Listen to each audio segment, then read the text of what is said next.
హల్లెలూయా హల్లెలూయా. జీవితమైన సమస్యలు వద్దామండి. ఇక్కడ కూర్చున్న వాళ్ళందరికీ అనేక సమస్యలు. నాకు సమస్యలు లేవు అన్న వాళ్ళు చేతి చెయ్యొద్దండమ్మా. Please raise your hand. Anyone? ఎవరైనా నాకు ఏ సమస్యలు లేవు అన్నవాళ్ళు చేయొద్దండమ్మా. ఎవరో లేరు. అందరికీ ఎంత చెట్టుకి ఎవరికి తగ్గ సమస్యలు ఆడుకున్నాయి. అయితే ఈ సమస్యలు ఎలా తీరుతాయి ఏంటి? ప్రార్థన చేస్తున్నాం, ఎవరేం చెప్తే అన్నయ్య గారు ఏం చెప్తే చేస్తున్నాం, పరుడు ఏం చెప్తే చేస్తున్నాం, సుభావతి గారు ఏం చెప్తే చేస్తున్నాం, ఎవరేం చెప్తే చేస్తున్నాం. ఏంటి మన సమస్యలు తీరట్లేదు? మన కలవపూడి పార్వతి గారికి అంటే ఒక కళ వచ్చిందంటే, ఆ కళలో అంటండి ముగ్గురు స్త్రీలు అంటండి మోకరించి ప్రార్థన చేసేస్తున్నారంట. దేవుడు వచ్చాడంట. దేవుడు వచ్చి ఒక స్త్రీ దగ్గరికి వెళ్ళి ఇలా తను ఇలా అని చక్కగా మాట్లాడాడండి అండి. ఇంకొక స్త్రీ దగ్గరికి వెళ్ళంటే అండి ఇలా ఇలా తల ఇలా అని వెళ్ళిపోయాడు. ఏం మాట్లాడలేదండి. సరిగ్గా వెళ్ళినారండి. మూడో స్త్రీని పట్టించుకోకుండా వెళ్ళిపోయాడు. ఈ కలవపూడి పార్వతి గారు అనుకున్నాడు, అమ్మా ఇది ఎంత పాపాత్మురాలు.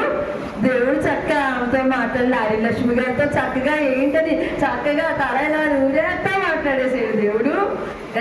ఇంకా ఆమెతో చక్కగా ఇలా మా తాకి వెళ్ళాడు. అమ్మ ఈ మూడో స్త్రీ ఎంత దుర్మార్గురాలు, ఎంత పాపాత్మురాలు, ఎంత పాపం చేసింది. దేవుడు పట్టన్నా పట్టించుకోలేదు, అసలు చూడన్నా చూడలేదు, వెళ్ళిపోయాడు అని అంటే కలవపూడి పార్వతి గారు చిందినే చేస్తుందండి.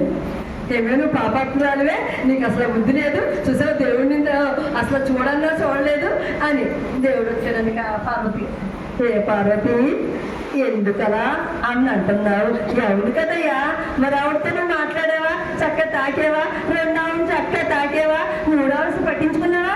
ఇది పాపాత్మురాలు, పాపం చేసిన స్త్రీ అని చెప్పాడు.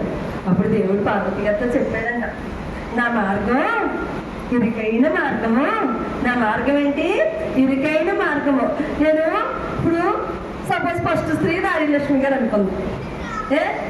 ఆమె ఇప్పుడు నాన్నగారు మాట్లాడకపోతే ఆవిడ పడిపోతుంది విశ్వాసంలో. అదేనా? అలా ఏంటి ఆ ఫస్ట్ స్త్రీని మాట్లాడకపోతే ఇరుకైన మార్గం నుంచి వెళ్ళిపోతుంది బయటికి. కాబట్టి మాట్లాడాడు. రెండో స్త్రీ కొంచెం విశ్వాసంలో కొంచెం ఆమెకి బలం ఉంది కాబట్టి నేను మాట్లాడక్కర్లేదు, తాకితే చాలు కాబట్టి తాకాను. మూడో స్త్రీ ఆమెకి ఏ కార్యాలు చేయను, కానీ ఆమెకి నేనేంటో తెలుసు. ఆమెకి నేనేంటో తెలుసు, ఆమెంటో నాకు తెలుసు. కాబట్టి ఆమెను పట్టించుకోలేదు. ఎప్పుడు పట్టించుకోవాలో, ఎప్పుడు హెచ్చించాలో నాకు తెలుసు. ఆమెలో నిత్యత్వం దానికి ఆమెకి సాన పెడుతున్నాను, నేను నలగొడుతున్నాను కష్టాల్లో. ఏమి ఆ జవాబు ఇవ్వట్లేదు, జవాబు ఇవ్వట్లేదు. తర్వాత ఆ పాత్రనే ఎన్నుకోబోతున్నాను. హల్లెలూయా హల్లెలూయా హల్లెలూయా. ఈరోజు నీ దగ్గర నీ ఎళ్ళ కార్యం జరగలేదంటే నిన్ను వదిలేసేట దేవుడు, నిన్ను వదిలేసేట. ఆయన వదిలినట్టు కాదండి, నిన్ను నలగొడుతున్నాడు. ఆయన మెరుగు రావడానికి బంగారాన్ని పుటంలో కాలితే గాని ఆ మెరుగు రాదు. నీ కొరకు ప్రాణం పెట్టినవాడు ఆయన, నిన్ను ఎలా వదిలేస్తాడు? నీ కొరకే ప్రాణం పెట్టిన ఆ ప్రేమను చూడన్నా, నిన్ను చూడక ఉండలేని ఆ ప్రేమే నిజమన్నా. నీ కొరకే ప్రాణం పెట్టిన ఆ ప్రేమను చూడన్నా, నిన్ను చూడక ఉండలేని ఆ ప్రేమే నిజమన్నా. స్త్రీకి తెలుసన్నా నా ఎళ్ళ కార్యాలు చేయట్లేదంటే ఆయన ప్రణాళిక ఉంది నా ఎళ్ళ అని తెలుసు. ఆయన వెళ్ళిపోతున్నా ఏమి ఆమె మాట్లాడలేదు, ఆమె మాట్లాడలేదు, దేవుడు పట్టించుకోలేదు. కానీ వాళ్ళిద్దరికీ తెలుసు. ఈరోజు నా ఎళ్ళ నువ్వు శాపగ్రస్తున్నావు ఎందుకు అనుకుంటున్నావు?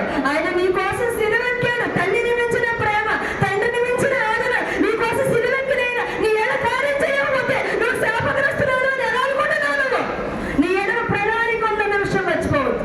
నీ ఎళ్ళ కార్యం జరగట్లేదని ఖచ్చితంగా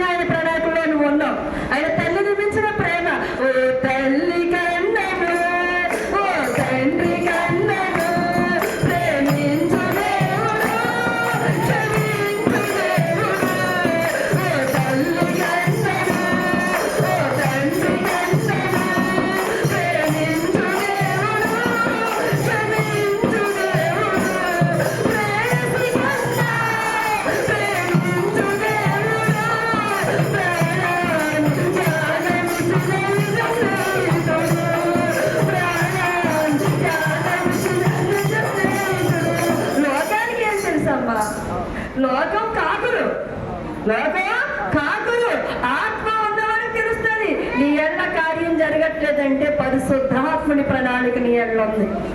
నువ్వు కరెక్ట్గా ఉంటే గనక, కరెక్ట్గా చేస్తే గనక, అయ్యా నీ మనసు దేవుడికి తెలుసు, నాకు తెలియపోవచ్చు, నేను చూస్తున్నాను కానీ నాకు తెలియపోవచ్చు, ఓ ప్రార్థన చేస్తున్నాను నాకు తెలియపోవచ్చు, కానీ నువ్వు చెప్పుకుంటావు అన్నయ్య గారి పండియే కష్టాలు ఏంటి, పరిమళ పండియే కష్టాలు ఏంటి, అల్లి గారి పండియే కష్టాలు ఏంటి, మీరు కష్టాలు పడలేదా? ఒక్కొక్కరిని కదిపితే అనేక కష్టాలు చెప్తారు. ఎందుకంటే ఇప్పుడు ప్రార్థనలోకి సేవలోకి వచ్చి ఇంకా తింటున్నాను కదండి, ఆ ప్రార్థనగా నా కళ్ళంటా నీళ్ళు కాస్తుంది, అయ్యి బాబు ఇన్ని కష్టాలు ఉంటాయా లోకంలో అని. ఇంత కష్టం అనిపిస్తారా? ఏమ్మా మీ ఇంట్లో అందరు కడుపులు నింపి నువ్వు పచ్చడేసుకు తిన్నావే, ఆ రోజులు నీకు తెలియ మర్చిపోవచ్చు, దేవుడు మర్చిపోడు, దేవుడు మర్చిపోడు. నీ బిడ్డకి ఫీజు కడతానికి నానా కాళ్ళు పట్టుకున్నావే, నువ్వు మర్చిపోయావు, కానీ దేవుడు మర్చిపోడు, దేవుడు మర్చిపోడు. ఆ బిడ్డకి ఆ వివాహం చేయడానికి ఎంతో రాత్రులు ఏడ్చేవే, నువ్వు మర్చిపోయావు, దేవుడు మర్చిపోడు. నీ పళ్ళ నీవన్నీ పడ్డా, అయ్యో నా బిడ్డ ఎలా నలిగిపోయింది అని ఒకవేళ సుఖం వచ్చేకి మర్చిపోవచ్చేమో నువ్వు, కానీ ఆయన మర్చిపోడు, ఆయన మర్చిపోడు.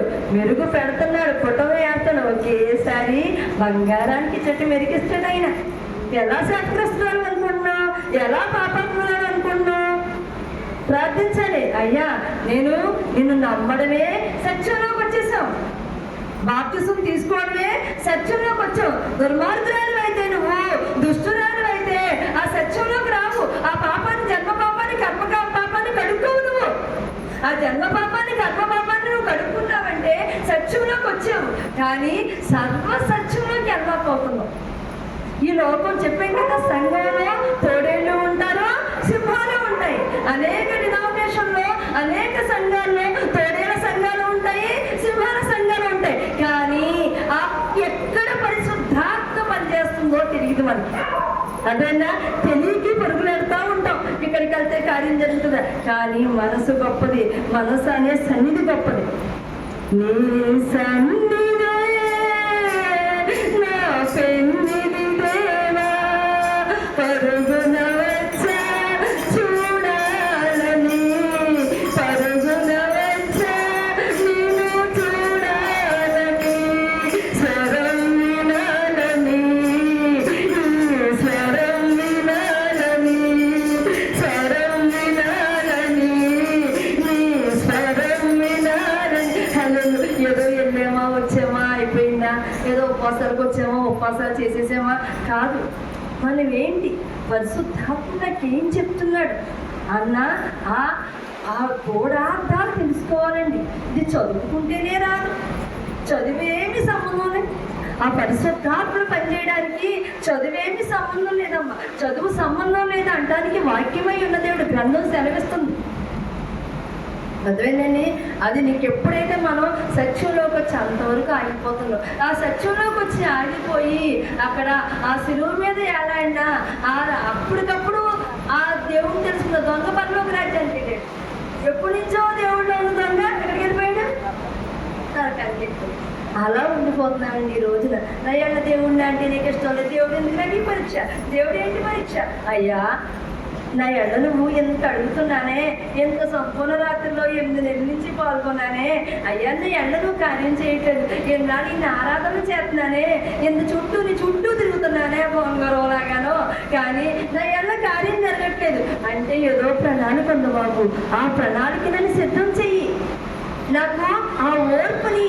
ఎప్పుడైతే నీ మనసులో అలా ప్రార్థిస్తూ ఉంటావో నీ కష్టం. ఎందుకంటే ఆయన మార్గం ఇరుకైన మార్గంలో మనం ఉంటే కానీ ఆ పరలోక రాజ్యాన్ని చేయాలి. ఆ 2వ రాకడలో మనం ఎత్తపడడం అనేది జరగదండి.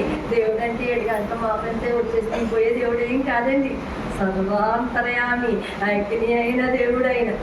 అర్థమైందండి? కాబట్టి మనం ఎలక్ట్గా ఉండాలి. ఎందుకు జరగట్లేదు ప్రార్థించు, అడగమన్నాడు. మత్తయి 7వ సెలవిస్తుంది, 7వ అడగండి ఇస్తాను, వెతకండి దొరుకుతాను, అట్టండి తీస్తాను, అడగండి, ఏం పర్వాలేదు, కానీ అడిగాక చూడండి కార్యం జరగట్లేదు. ఏంటి, ఎందుకు జరగట్లేదు, ఏముంది నా ఎడ నీకు?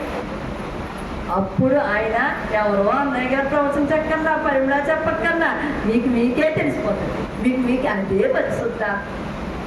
అదేంటండి, అదే పరిశుద్ధాత్మ. అదేంటండి, మీకే అది తెలిసిపోతూ ఉంటుంది. ఓ ఇదా, దీని అర్థం ఇదా, ఇది దీని ప్రణాళిక ఇదా అని దేవుడు బయటపరుస్తూ ఉంటాడు. ఇప్పుడు అవి తెలియనప్పుడు తెలియపరచడానికే ప్రవక్త. అదేంటండి, అదవుతుందా? నా మాట ఎంత వస్తుంది వదిలేశారండి బాబు. మీ సమస్య వదిలేశారు. మీరు, మీ దేవుడు, మీ క్షమాపణ, మీ సమస్య, మీ స్తుతి వదలకూడదు.